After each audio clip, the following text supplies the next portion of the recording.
গত 17টা বছর অনেকে আছে দেখবেন, ধমক শুধু নয়, হুমকি দিয়েছে, মামলা দিয়েছে, হামলা করেছে, রিমান্ডে নিয়েছে। এরকম মনে হয় সাতক্ষীরার জমিনে হয় নাই। হইছে হইছে হইছে।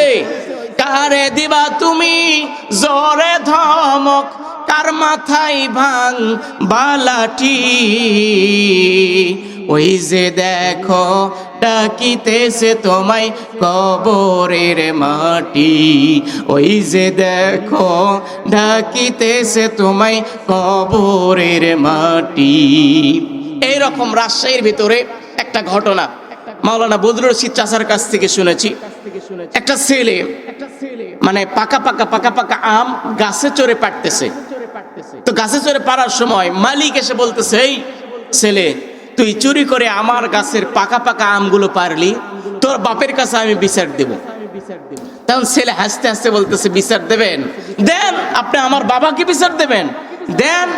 বলতেছে, তোর ভয় করতেছে না? আমি যে তোর নামে তোর বাবার কাছে নালিশ দেব, তোর কি কোনোই ভয় হচ্ছে না? বলতেছে, ভয় হবে কেন? কি করে ভয় হবে? আপনি যার কাছে বিচার দেবেন সেও দেখেন ওই যে আরেক গাছে বসে বসে পাকা আম পাড়তেছে। বুঝতে পারছেন আপনি? তখন এই মালিক বলতেছে, বিচারটা দেব কার কাছে? বাপও চোর, ছেলেও চোর। কথা বলেন ঠিক কিনা? এই জন্য আল্লাহ রাব্বুল আলামিন যে স্বল্প সময় দিয়েছেন, এই স্বল্প সময়ের ভেতরে ভালো ভালো আমল করার চেষ্টা করেন। হয়তো আপনি একটা কদম পা তুলছেন, আর একটা কদম তুলে বাড়িতে পৌঁছে যাবেন, এই গ্যারান্টি আমি মাওলানা মারুফ হুসাইন কখনোই দিতে পারবো।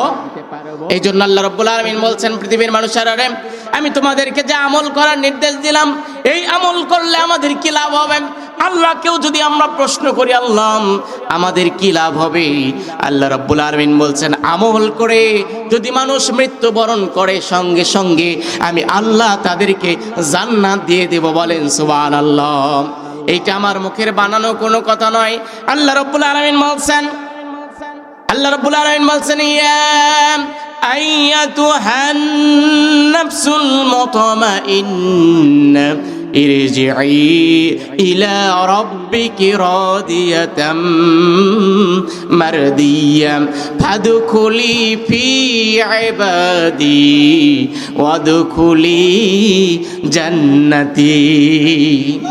মালিক তুমি জান্নাতে, তোমার পাশে আমার একটি ঘর বানিয়ে দিও, একটি ঘর বানিয়ে দিও। বলেন আমিন। চলুন আমি আপনাদের মাঝে সরাসরি এখন আলোচনার দিকে চলে যেতে চাই। এতক্ষণ যে একটু কোরআন থেকে আলোচনা করলাম, আপনারা কি মন খারাপ করছেন?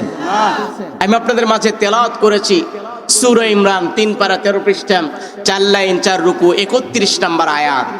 আপনাদেরকে যদি আগামীকালকে কেউ জিজ্ঞাসা করে, সুদূর বগুড়া থেকে মাওলানা মারুফ হুসাইন এসেছিলেন, আপনাদের মাঝে কি আলোচনা করলেন, এইটা কি আপনারা বলতে পারবেন? অনেকেই শোনেন নাই। সূরা ইমরান 3 পারা 13 পৃষ্ঠা 4 লাইন 4 রুকু 31 নম্বর আয়াত। সূরা ইমরানের 31 নম্বর আয়াত। আল্লাহ রাব্বুল আলামিন এখানে বলছেন, কুল, হে রাসূল, আপনি আপনার উম্মতদেরকে জানায়া দেন, আপনার উম্মতেরা যদি আমি আল্লাহর ভালোবাসা পেতে চাই, আমি আল্লাহর সান্নিধ্য অর্জন করতে চাই, আমি আল্লাহকে দেখতে চাই। সাতক্ষীরার মুসলমান বলেন তো, আমরা আল্লাহর ভালোবাসা পেতে চাই কি চাই না? আমরা আল্লাহকে দেখতে চাই কি চাই না? আমরা আল্লাহর সান্নিধ্য পেতে চাই কি চাই না? আমরাও যদি আল্লাহর সান্নিধ্য পেতে চাই, আল্লাহ রাব্বুল আলামিন বলছেন, হে রাসূল, আপনি আপনার উম্মতদেরকে জানায়া দেন, তারা যদি আমি আল্লাহর ভালোবাসা পেতে চাই, আমি আল্লাহর সান্নিধ্য অর্জন করতে চাই, আমি আল্লাহকে দেখতে চাই, তবে তারা যেন ফাত্তাবিউনি, রাসূলকে অনুসরণ করে, রাসূলকে ভালোবাসে। এখন বলেন তো সাতক্ষীরার মুসলমান অনুসরতের অনুসরণে আরশ কুরসি লৌহ কালাম না চাইতে পেয়েছে সে। আমার প্রিয় সাতক্ষীরার ভাইয়েরা, আর কোরআনের আয়াতের দিকে বেশি যাব না, চলেন তো একটু জেনে আসি আল্লাহ রাসূলকে যারা অনুকরণ করেছে তাদের জীবনটা কেমন হয়েছে। রাসূলের অনুকরণ করলে আমাদের কি লাভ হবে? রাসূল সাল্লাল্লাহু আলাইহি ওয়াসাল্লাম সম্পর্কে আল্লাহ রাব্বুল আলামিন কোরআনুল কারীমের ভিতরে এমন 3টা স্পেশাল গুণ দিয়েছে, যে স্পেশাল গুণ এই পৃথিবীর কাউকে দেয় নাই। বলেন সুবহানাল্লাহ। রাসূলের প্রতি স্পেশাল গুণ দিয়েছে কয়টা? 1 নাম্বার গুণ হলো আল্লাহ রাব্বুল আলামিন বলছেন, লাকাদ কানা লাকুম ফি রাসূলিল্লাহি উসওয়াতুন হাসানাহ। আল্লাহু আকবার। সূরা বলেন আল্লাহু আকবার।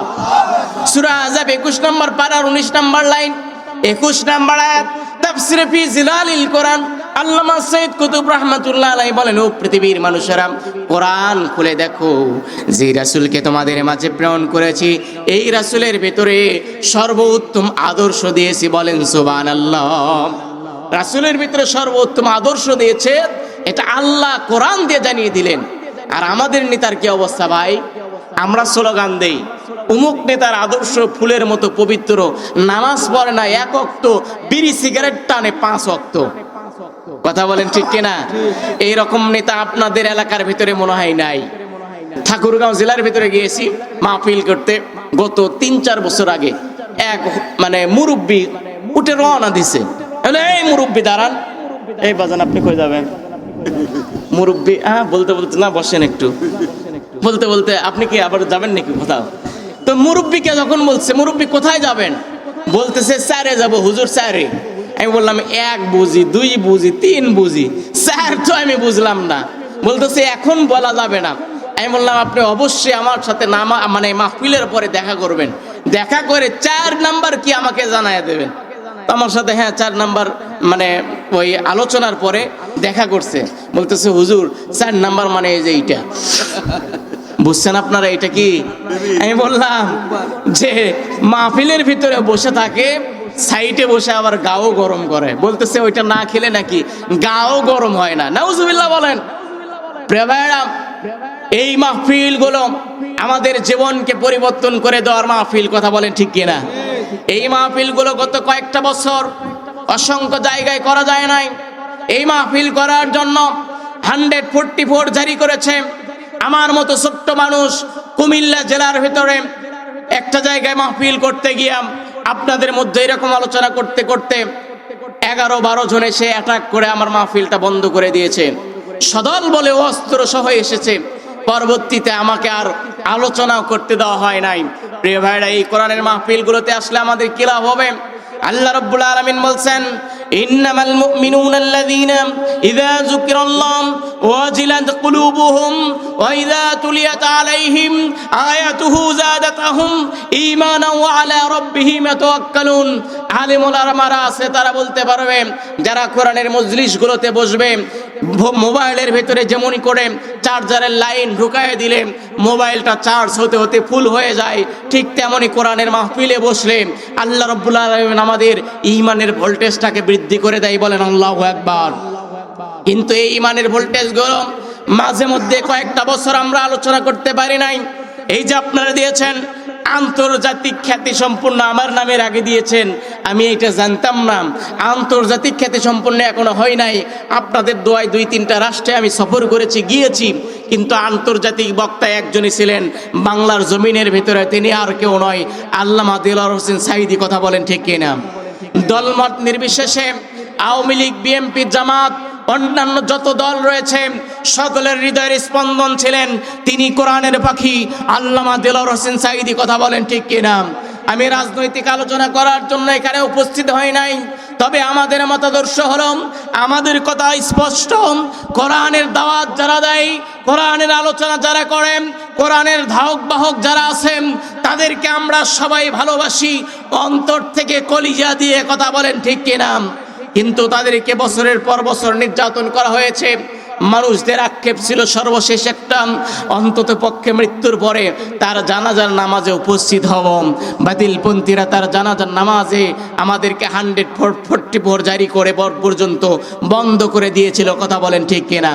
কিন্তু যত বাধা বিপত্তি আসুক, যত বাধা দিউক না কেন, যেখানে বিসমিল্লাহ দিয়ে আল্লাহর নামে কথা শুরু হবে, এখানে যদি মানুষ হাজার হাজারও থাকে, ফেরেশতারা চতুর্দিক দিয়ে আমাদেরকে হেফাজত করে আমাদের জন্য পাহারা দেবে। সুতরাং শেষ পর্যন্ত কোরআনের সাথে থাকব, কোরআনের রাজ কায়েম করব। আজকের মাহফিল যতক্ষণ পর্যন্ত চলবে, শেষ পর্যন্ত কারা কারা থাকবেন আল্লাহর কাছে দুহাত তুলে দেখান। একজন একটু তাকবীর দেন দেখি। সাতক্ষীরার মুসলমান তো এইরকম হওয়ার কথা নয়।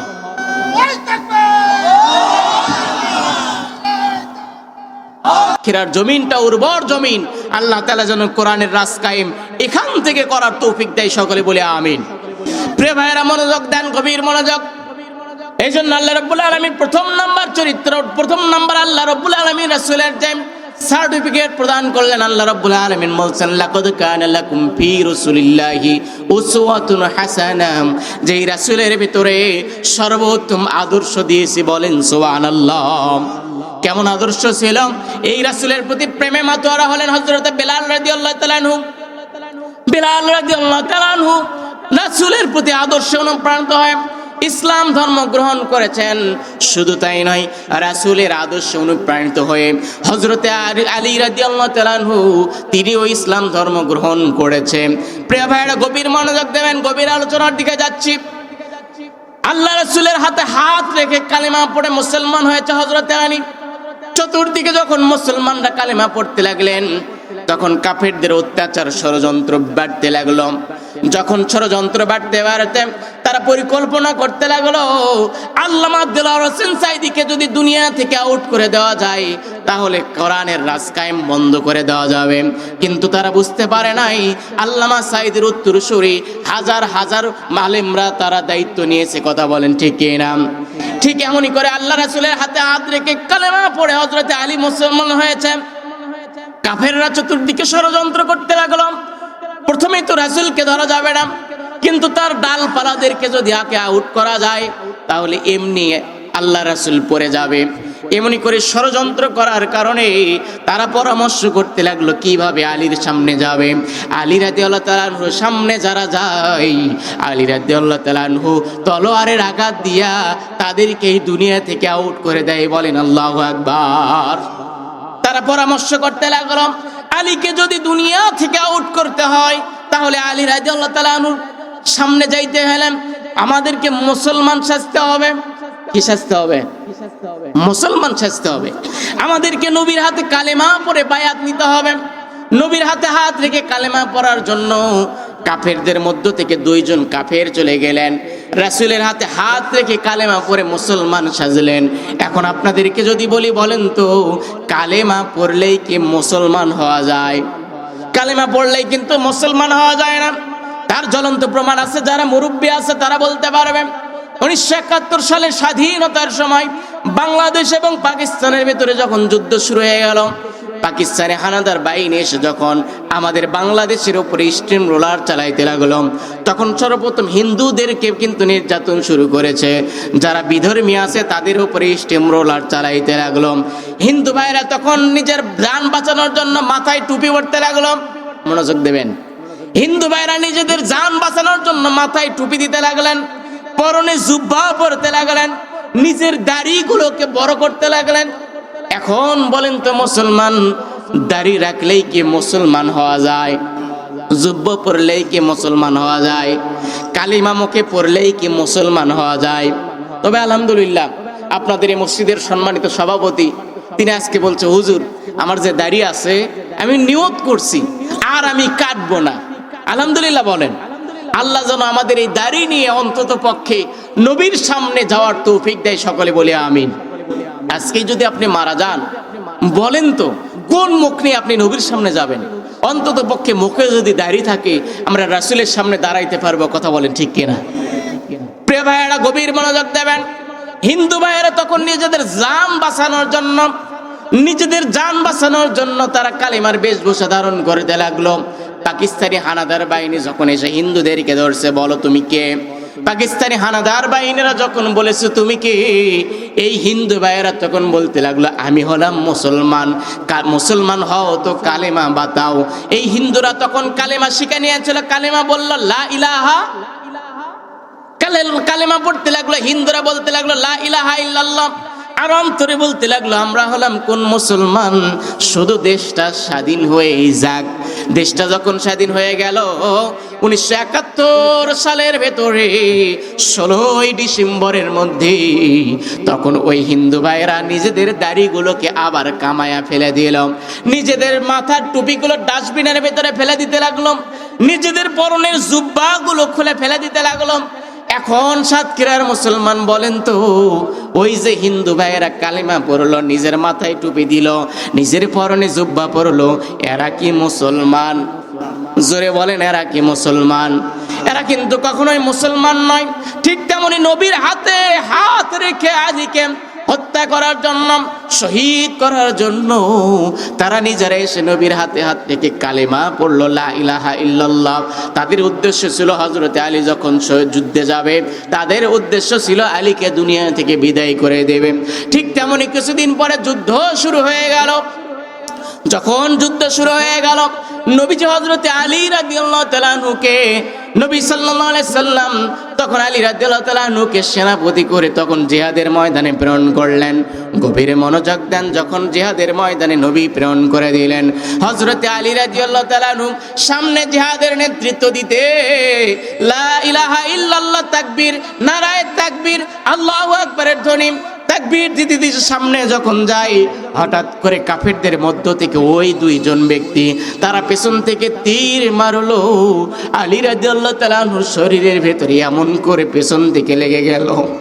যখন আলী রাদিয়াল্লাহু তাআলা আনহুর শরীরের ভেতরে তীরগুলো লাগলো, হঠাৎ করে কারা যেন বলতে লাগলো, কারা যেন আলী রাদিয়াল্লাহু তাআলা আনহুকে পেছন থেকে তীর মেরেছে।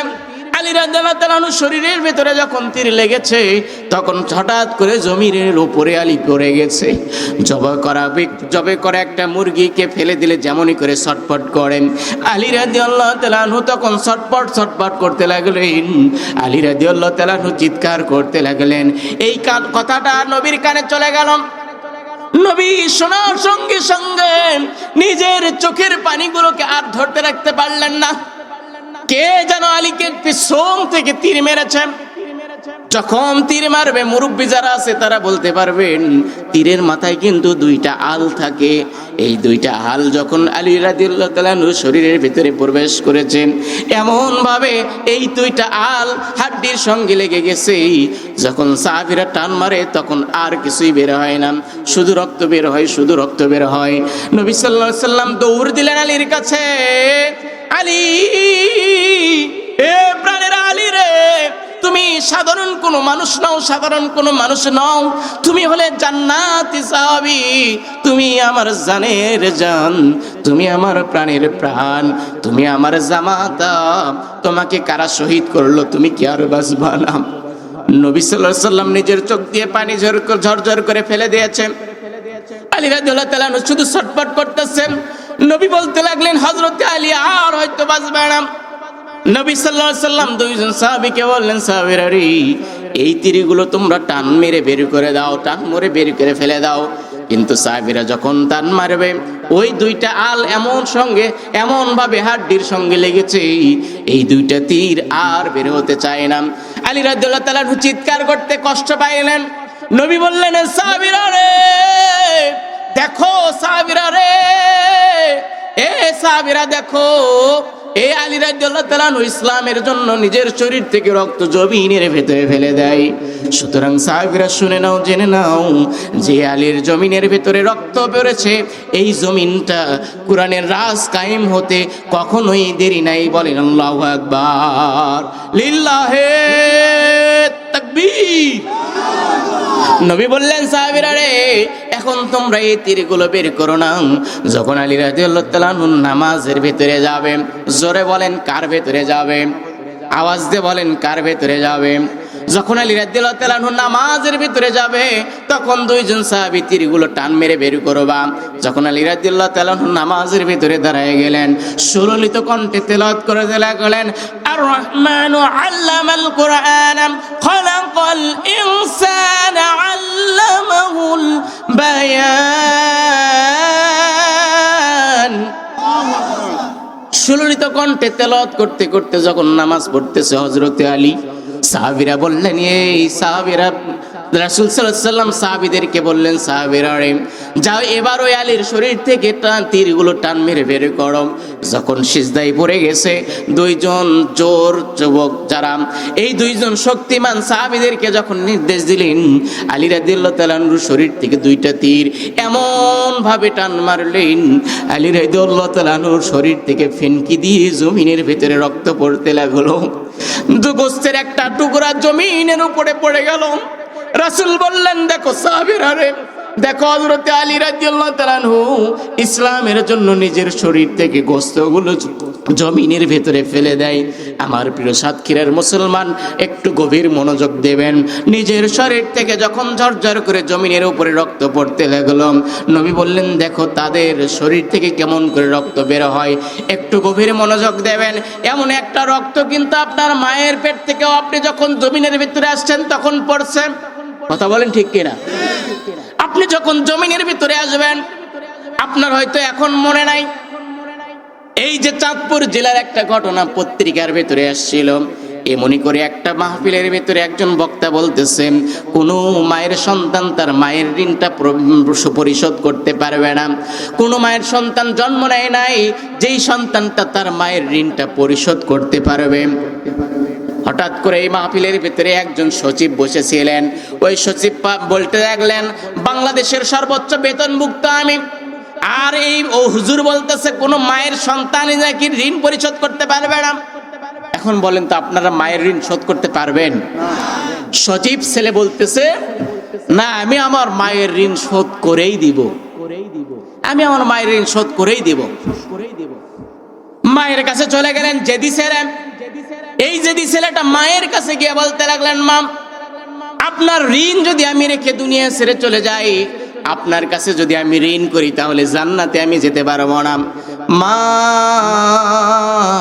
ও মা গো, আপনার ঋণটা আমি পরিশোধ করতে চাই। পর্দার অন্তরালে মা বোনেরা আপনারা মনোযোগ দেবেন। ও মা, আপনার ঋণটাও আমি পরিশোধ করতে চাই। মা বললেন, সন্তান রে, তুই আমার সন্তান, আমিও একজন মায়ের সন্তান, আমিও তোকে আমি কথা দিলাম রে, আমি আমার মায়ের সন্তান হিসেবে বলছি, আমিও আমার মায়ের ঋণ কখনোই শোধ করতে পারবো না। কিন্তু যেদি ছেলে বলতেছে, না মা, তুমি এই পৃথিবীর ভেতরে কি চাও তার বিনিময়ে আমি তোমার ঋণ শোধ করেই দেব। তুমি কি চাও এই দুনিয়ার ভেতরে? আমার টাকার কোনো অভাব নাই, আমি তোমার ঋণ শোধ করতেই চাই। এক পর্যায়ে মা বললেন, না তুমি পারবা না। কিন্তু মা যখন বলে না তুমি পারবা না, ওই সন্তানটা বারবার জেদ করতে লাগলেন। মা জেদ কুলাইতে না পেরে সন্তানকে বলতে লাগলেন, প্রাণের ছেলে, তুই যদি আমার ঋণটা পরিশোধ করতে চাস তাহলে তোকে আমি বললাম এই যে 18 মাইল থেকে তুই এক ভ্যান ভর্তি কলা নিয়ে আসবি। গভীর মনোযোগ দেবেন প্রাণের ভাইয়েরা, অনেক বড় একটা শিক্ষা রয়েছে। বানানো কোনো কথা বলছি না, শিক্ষার জন্য বলছি। ওই মা তার সন্তানকে বললেন, 18 মাইল বাজার থেকে তুই এক ভ্যান কলা নিয়ে আসবি। এই ছেলেকে যখন বলছে এক ভ্যান কলা, ওই ছেলেটা তখন আরো কলা বেশি করে নিয়ে আসছে। মা এবার সন্তানকে বললেন, সন্তান রে, তুই আমাকে মাত্র 2টা পাকা কলা দিবি, তবে শর্ত হলো তোর কাছে তুই রেখে দিবি, আর তোর কাছ থেকে আমি যখন চাইবো তুই তখন এই কলাটা দিবি। এই 2টা কলা ছাড়া আমি কিন্তু অন্য কোনো কলা নেব না। এই সন্তানটা পাকা 2টা কলা তার কাছে রেখে দিলেন। রাত 11টা বাজে, মা কলাটা চায় না। রাত 12টা বাজে, মা কলা চায় না। 2টা 3টা ধরে এই সন্তানটা ফ্রি ফায়ার খেলে, পাবজি খেলে। আছে না নাই? অনেক আছে। এই ছেলেটা মায়ের কথা শোনে না তো, রাত 3টা 4টা পর্যন্ত মোবাইলের পেছনে, গার্লফ্রেন্ডের পেছনে ঘুরে, কিন্তু ফজরের নামাজ পড়ে না। আছে না নাই? জোরে বলেন, আছে না নাই? কত সুখে আছি এখন,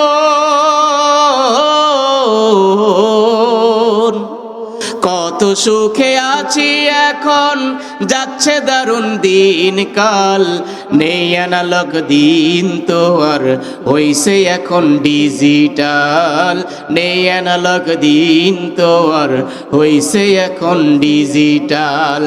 আগে বসে হতো যে প্রেম আমতলায় আর বটতলায়, এখন প্রেম হয় কানে কানে বসে ছুঁয়ে বিছানায়। ইন্টারনেটে চ্যাটিং করে সারা রাত্রি ধরে, আবার একই মানুষ নানান জনের সাথে যে প্রেম করে। এই রকমই হইছে এখন হায়রে দেশের হাল চাল, নেই অ্যানালগ দিন তো আর হইছে এখন ডিজিটাল। কথা বলেন। ওই মা তার সন্তানকে বলল, প্রাণের ছেলে তুই রেখে দে তোর কাছে কলা, আমি যখন চাইবো ছেলে তুই আমাকে দিবি। রাত 2টা-3টা বেজে যায়, মা তার কাছ থেকে কলাগুলো চায় না। হঠাৎ করে রাত গভীর রাত হয়েছে, ওই সন্তান ভাবতে লাগলেন দূরে যদি আমি কলা রাখি তাহলে নষ্ট হয়ে যেতে পারে, অথবা কোনো প্রাণী খেয়ে নিতে পারে, আমার কাছে রেখে দেই তাহলে কলাটা ভালো থাকবে। হঠাৎ করে মুয়াজ্জিন সাহেব আযান দেয়, আল্লাহু আকবার, হাইয়া আলাস সালাহ হাইয়া আলাল ফালাহ, আসসালাতু খায়রুম মিনান নাওম, আসসালাতু খায়রুম মিনান নাওম। মুয়াজ্জিন সাহেব 5 বার করে আযান দেয় দৈনিক, কিন্তু তার কর্ণকুহরে পৌঁছায় না। মা তার সন্তানকে ডাক দিতে লাগলেন, প্রাণের ছেলে, এই প্রাণের ছেলে রে, তুই রাত্রে গভীর রাত্রে ঘুম থেকে ওঠ, তুই ফজরের নামাজ পড়, তোর কাছ থেকে এখন ওই মুহূর্তে কলাটা চাইব, একটু মনোযোগ দেবেন। এখন তুই আমাকে 2টা কলা নিয়ে এসে দে। চোখ জ্বলতে জ্বলতে গভীর রাতে ঘুমায় গেছে, কিন্তু ঘুম ছাড়তে চায় না। যখন চোখ জ্বলতে জ্বলতে জ্বলতে জ্বলতে হঠাৎ করে জাগ্রত হয়েছে, ওই 2টা কলা খোঁজার জন্য ডানে তাকাইলেন, বামে তাকাইলেন, কলা আর নাই। কোথায় গেল কোথায় গেল, ডানে তাকাইলেন, সামনে তাকাইলেন, কোথাও আর নাই কলা, কোথায় চলে গেল। হঠাৎ করে তার মা দেখতে লাগলেন, এই প্রাণের ছেলে, তোর কাছে আমি আর কলা চাই না, তুই একটা রাত কলাটা পার করতে পারিস নি, দেখ আয়নার ভিতরে গিয়ে দেখ, তোর পিঠের সঙ্গে 2টা কলা লেগে চ্যাপটা লেগে নষ্ট হয়েছে।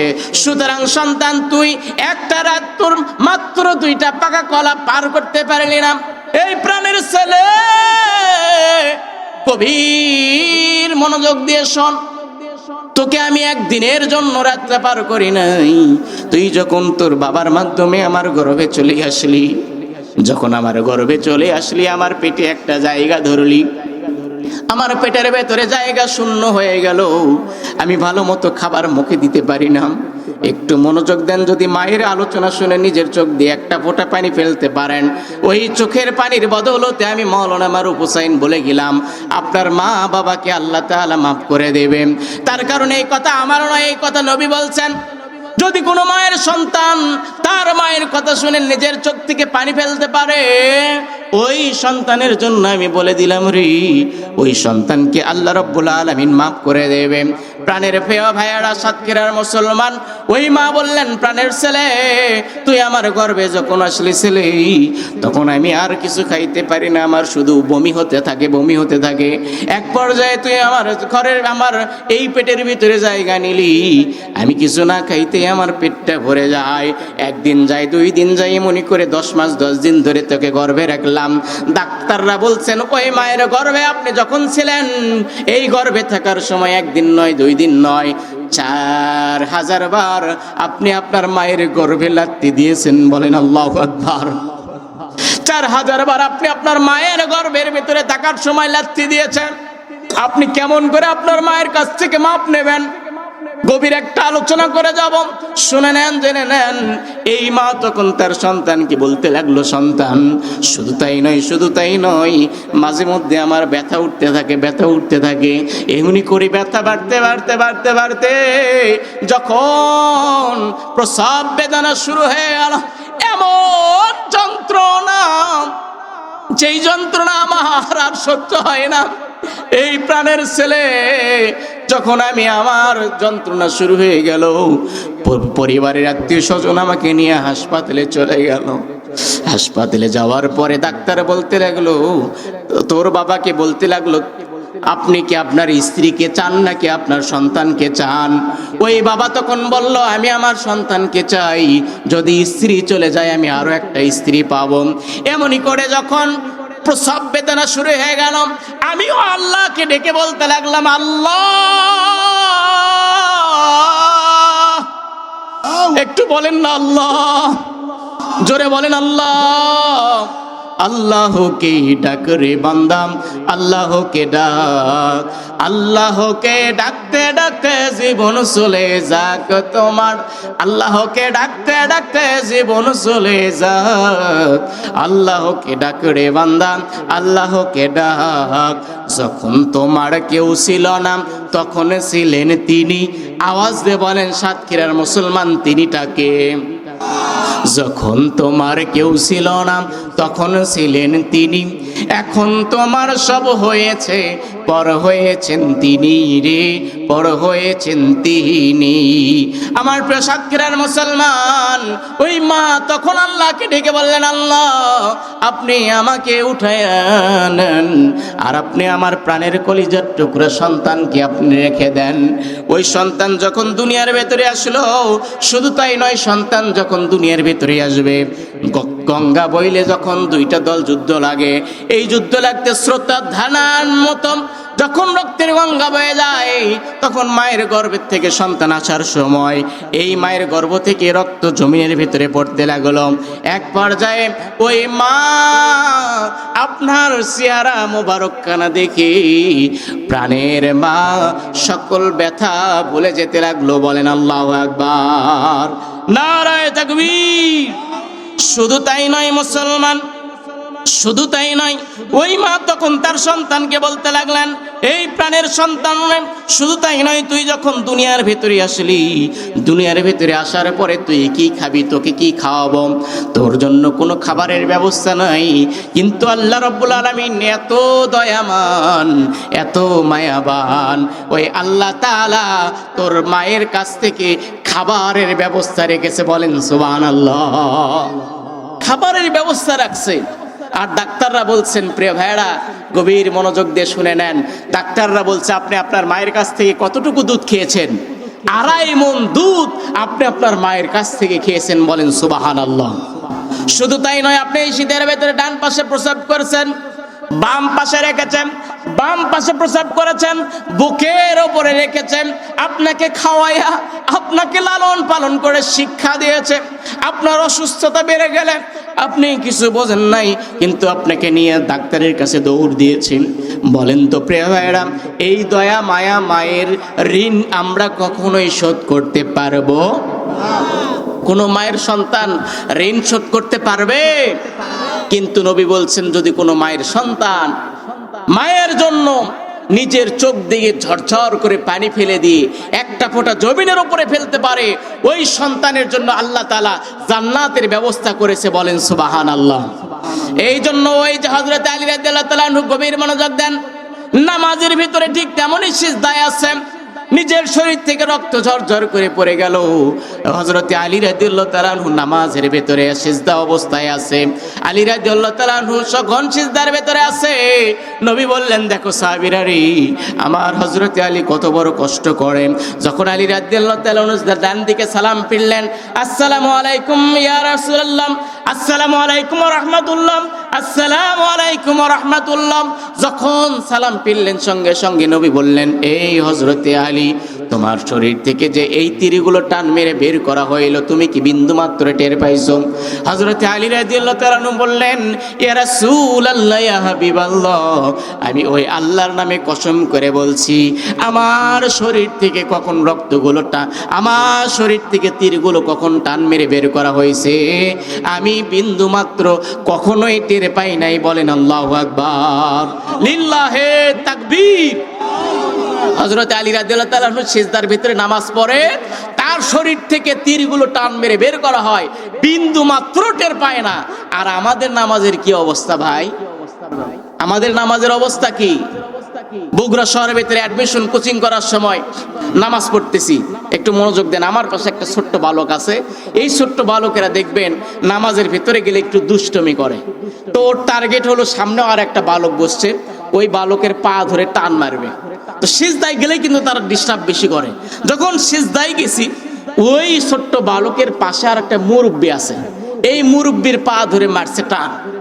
এখন নামাজের ভিতরে যখন মুরব্বির পা ধরে টান মারছে, মুরব্বি এখন বলতেছে, কার সন্তান রে, কার ছেলে রে, ও ইমাম সাহেব আপনি নামাজ থামান।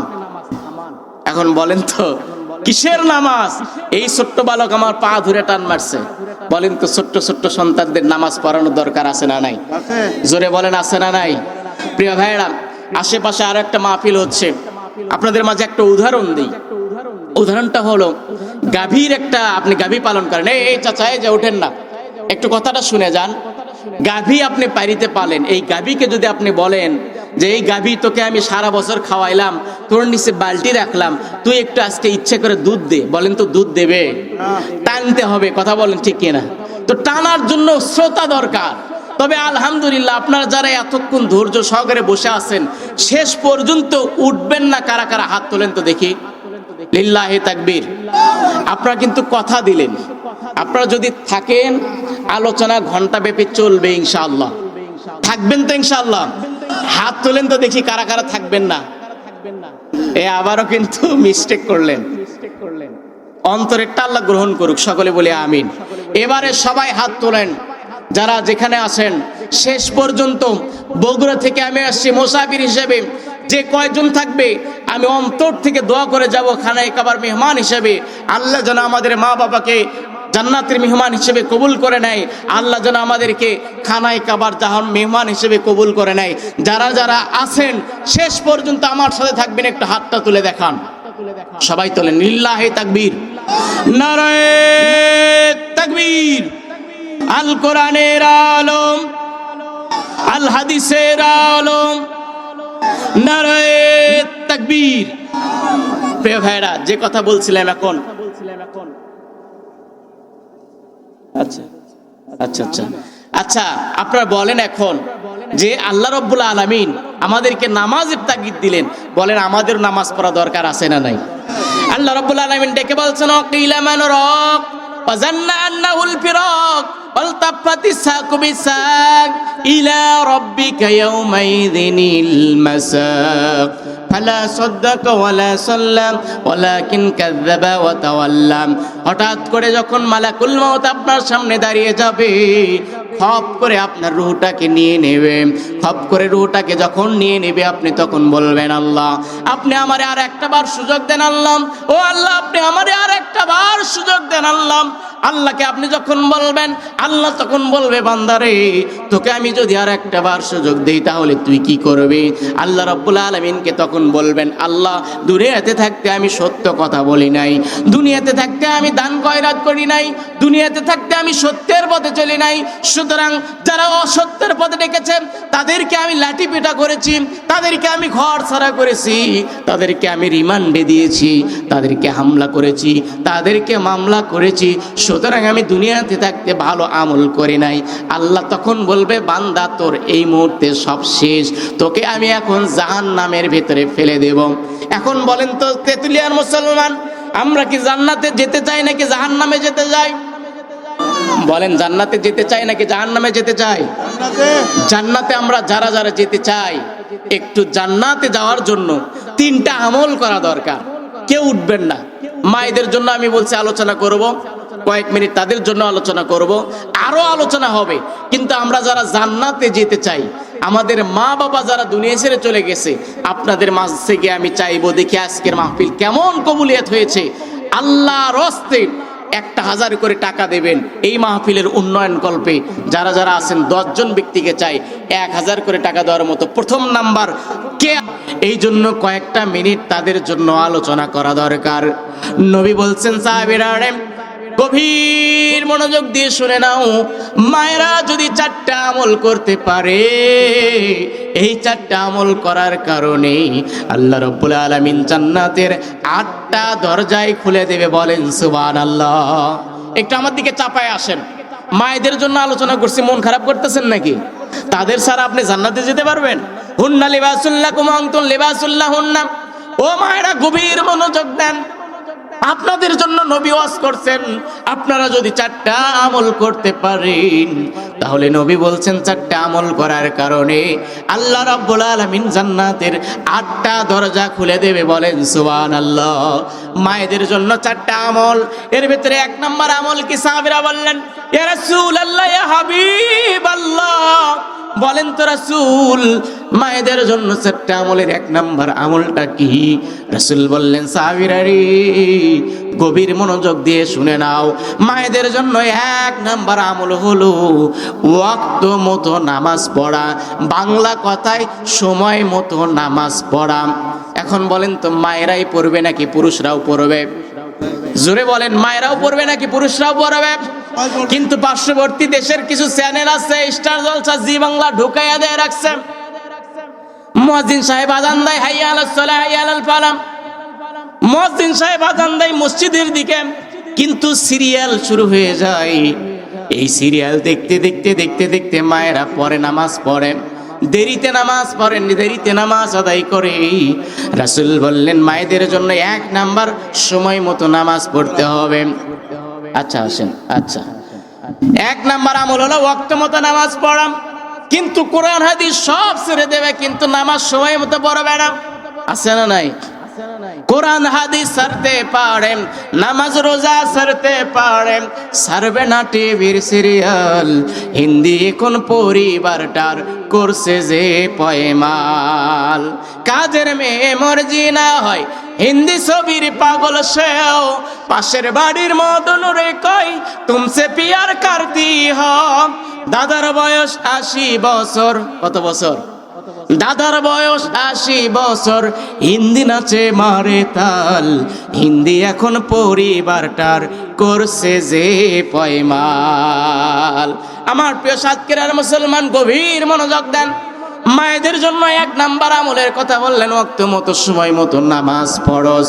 যখন মুয়াজ্জিন সাহেব আযান দেবে, শুধু মায়েরা নয়, পুরুষেরাও যদি নামাজ সময় মতো পড়তে পারে, রাসূল বলছেন, কথা দিয়েছেন, জান্নাতের যে কোনো একটা দরজা দিয়ে তারা জান্নাতের ভেতরে প্রবেশ করবে। বলেন সুবহানাল্লাহ।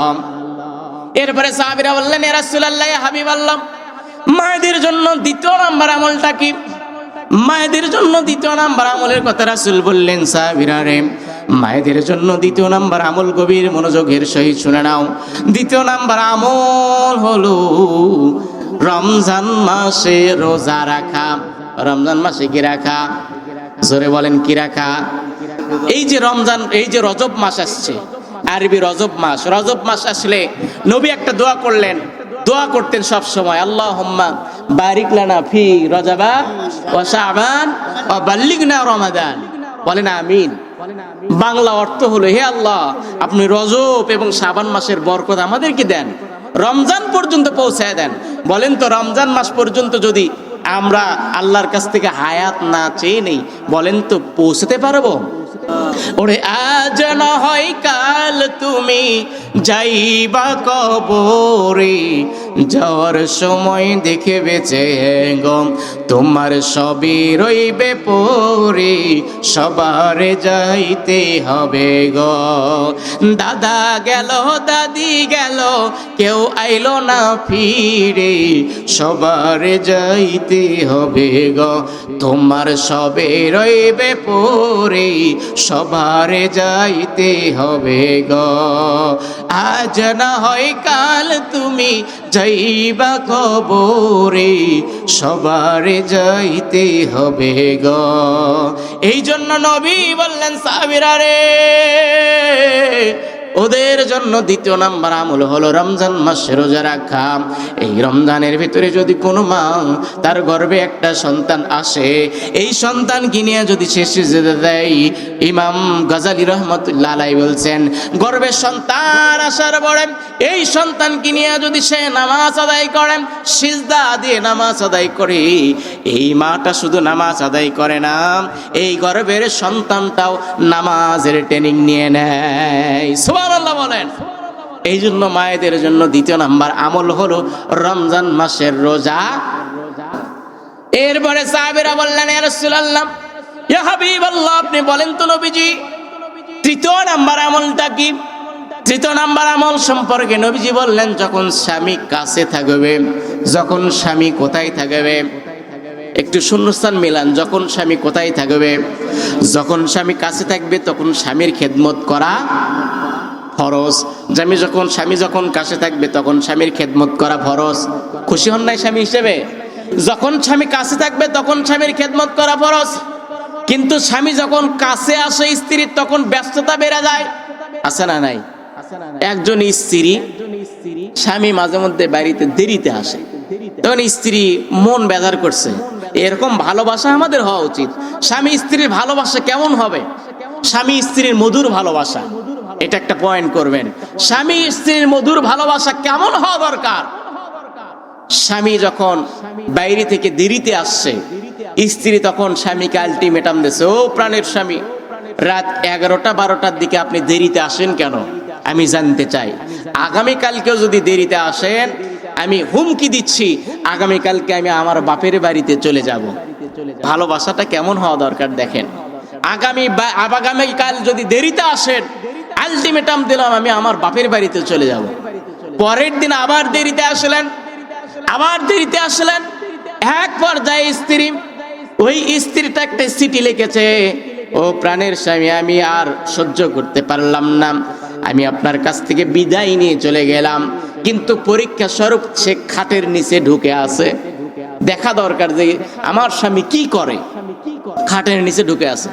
স্বামী যখন বাইরে থেকে বাড়িতে আসছে, আসার পরেই ও যখন চিঠি পাইছে, এরকম একটা চিঠির ভিতরে লেখা আছে, আমি আর সহ্য করতে পারলাম না, আমি আমার বাপের বাড়ি চলে গেলাম। চিঠি পেয়ে স্বামী খুশি হয়ে বলছে আলহামদুলিল্লাহ।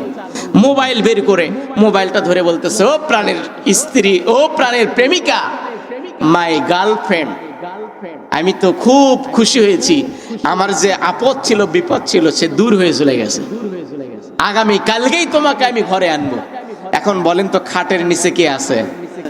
ওই স্ত্রী ঢুকে আছে। তারপরে সঙ্গে সঙ্গে এ তো খালি কাঁদতেছে, আওয়াজ হচ্ছে না। আওয়াজ হলেই তো স্বামী টের পাবে। এক পর্যায়ে ওই স্বামী আবার কি কি যেন লিখলেন, নিচে লিখলেন।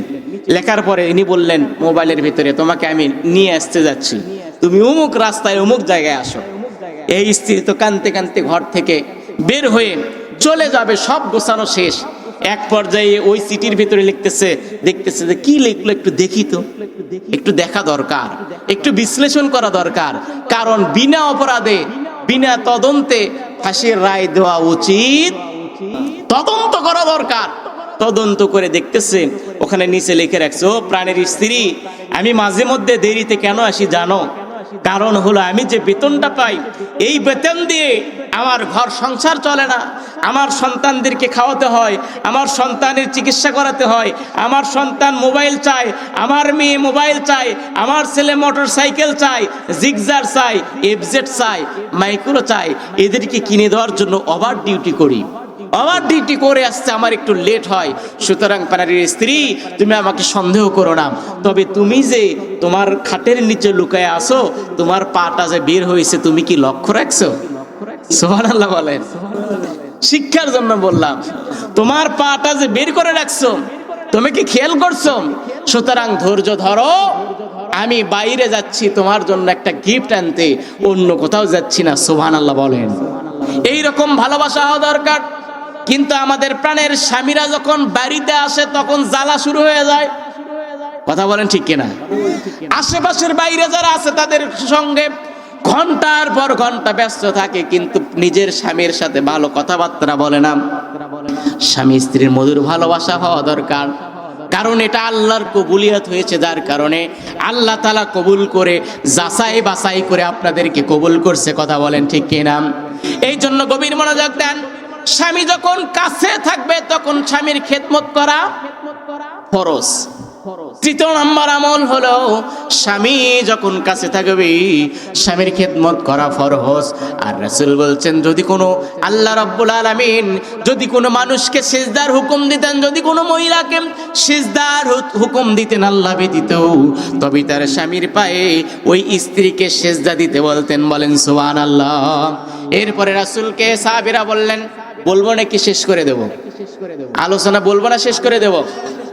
আর মাত্র কয়েকটা মিনিট ডিস্টার্ব করব। 4 নাম্বার আমল হলো রাসূল সাল্লাল্লাহু আলাইহি সাল্লামকে বললেন সাহাবীরা 4 নাম্বার আমলের নাম কি?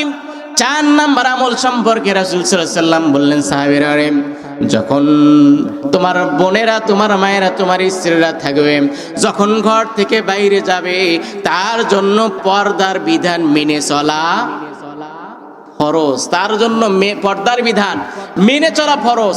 এখন বলেন তো শুধু কি মহিলাদের জন্য পর্দা আছে না পুরুষদের জন্য পর্দা আছে? কথা বলেন, পুরুষদের জন্য পর্দা আছে না নাই? আল্লাহ রাব্বুল আলামিন বলছেন ওয়াকরনা ফি বুয়ুতিকুন্না ওয়ালা তাবাররুজনা তাবাররুজাল জাহিলিয়াতিল উলা। যখন মা বোনেরা, ছেলেরা বাইরে যাবে, জাহিলিয়াত যুগের মতো বাইরে যাবে না। এই হুকুমটা কার? জোরে বলেন কার? আগে ছিল 3 পিস, তারপরে আসলো 2 পিস, আর এখনকার মা বোনেরা 9 পিস পরে ঘুরে বেড়ায়।